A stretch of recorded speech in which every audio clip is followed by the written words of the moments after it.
Thank you so much for watching, listening.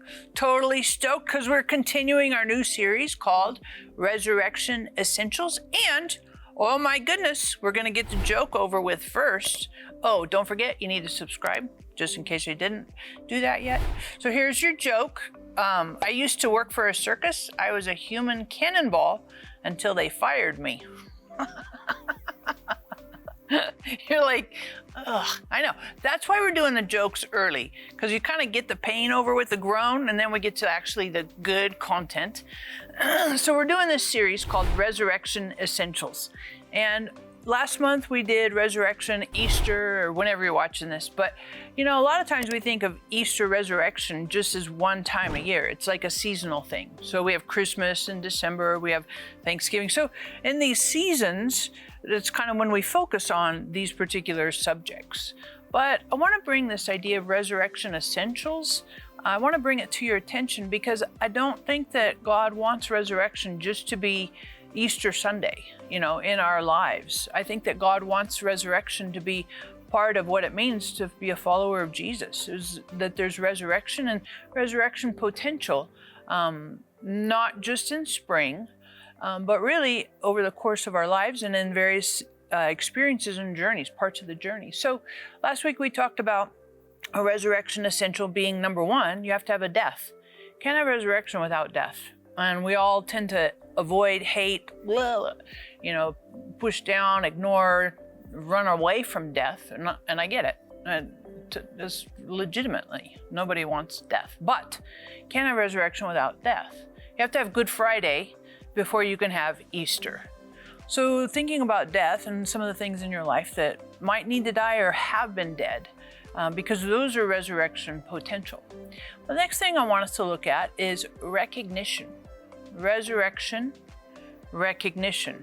You're like, what does that mean? Well, in John 20, verses 15 through 16, it's interesting because Mary, Martha's sister, Lazarus' sister, one of Jesus' good buddies, she came to the tomb on Easter Sunday.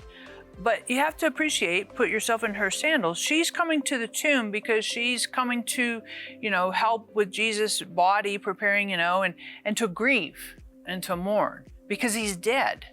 You know, they saw him die and he was brutally murdered, hanging on a cross. And I mean, the Psalms tells us he wasn't recognizable in human form. He was so badly beaten and just you know, a sliver of a human.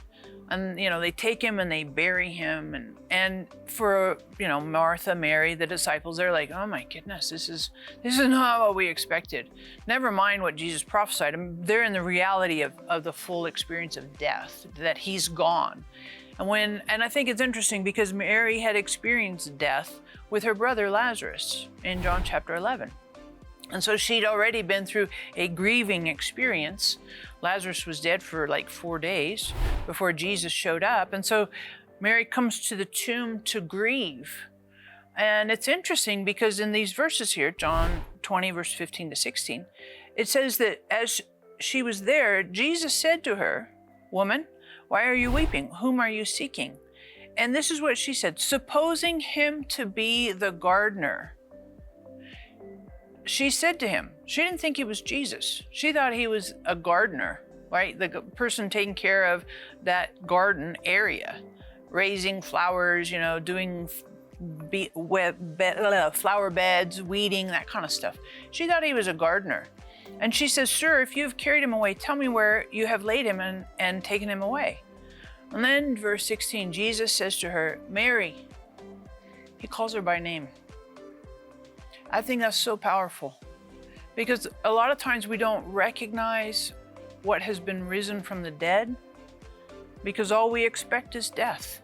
And when it looks different, we can't absorb it. We can't recognize it. We don't acknowledge. We're like, oh, you know, and she had a hard time initially seeing Jesus because it was out of her scope and realm of possibility, even though her brother had been risen from the dead. So I want to point out to you that sometimes it's important for us to see things that have been dead in our lives and recognize that if there's change, when there's change, that's the possibility that resurrection is present. Because Jesus appeared to Mary and she didn't recognize him. But when he called her name, then she saw, oh my goodness, it's Jesus. And so recognizing resurrection. And I think a lot of times when we see things that are dead and changeless and lifeless, it's important for us to consider that when there's adjustment to them, it's not just further decay, it's the possibility that they could be coming to life. So recognizing resurrection, recognizing change, recognizing life, recognizing growth. Because if we're going to have resurrection essentials, number one, we have to have death, but number two, we have to recognize and acknowledge the change, the potential, the possibility, and even small adjustments where something is coming back to life.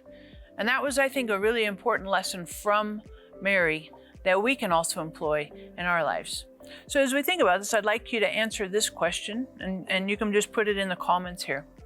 In your life, what has seemed dead, but you've noticed change? You're like, what has seemed dead in your life, but you've noticed some change? And you're like, well, nothing.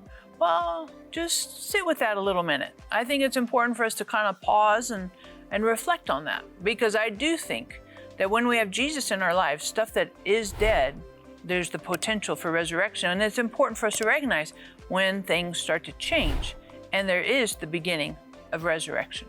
So thank you for subscribing. Hit the notification bell right there. We'll keep you posted on new comment. Make sure you share this with your friends. And we're continuing our series next week on Resurrection Essentials.